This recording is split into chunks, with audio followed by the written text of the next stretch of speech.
Telugu hero Sudheer Babu hit అందుకుని చాలా కాలమైంది.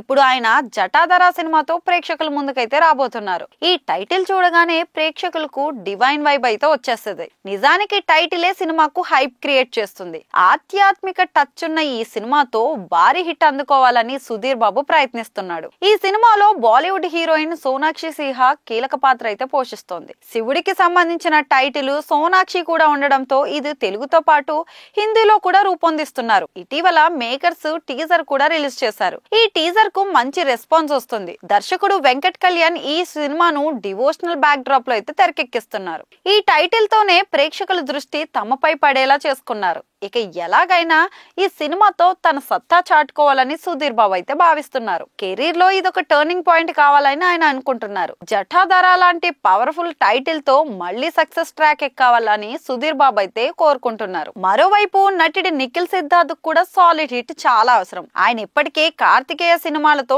Devotional genre అయితే టచ్ చేసేశారు. ముఖ్యంగా కార్తికేయ 2 సినిమాతో మాత్రం పాన్ ఇండియా లెవెల్లో క్రేజ్ అయితే దక్కించుకున్నారు. ఈ సినిమా బాక్స్ ఆఫీస్ వద్ద వసూళ్లు సునామీ అయితే సృష్టించింది. ఇప్పుడు అదే జోనర్ టచ్ ఉన్న స్వయంభూ సినిమాతో రాబోతున్నారు. భరత్ కృష్ణమాచారి ఈ సినిమాకు దర్శకత్వం వహిస్తున్నారు. ఇప్పటికే సినిమా నుంచి విడుదలైన పోస్టర్లు ప్రాజెక్ట్ పై అంచనాలు అయితే పెంచేస్తున్నాయి. గ్లిమ్స్ చూస్తే విజువల్స్ కు తొలి ప్రాధాన్యం ఇస్తున్నట్లు కనిపిస్తుంది. చాలా గ్రాండ్ గా కూడా ఉన్నాయి. బాహుబలి, త్రిబులర్ సినిమాలకు పనిచేసిన సెంథిల్ ఈ చిత్రానికి సినిమాటోగ్రాఫర్ గా పనిచేస్తున్నారు. మరి ఈ సినిమాకు నిఖిల్ కూడా చాలా కష్టపడుతున్నారు. ఇక ఆయన ఆశలన్నీ కూడా ఈ సినిమా పైనే పెట్టుకున్నారు. మరి హిట్ అవసరం ఉన్న ఇద్దరు తెలుగు హీరో డివోషనల్ సినిమాలతో ప్రేక్షకుల ముందుకైతే రాబోతున్నారు. ఎవరు అంచనాలు అందుకోవడంలో సక్సెస్ అవుతారు, ఎవరు హిట్ ట్రాక్ ఎక్కుతారు అనేది చూడాలి.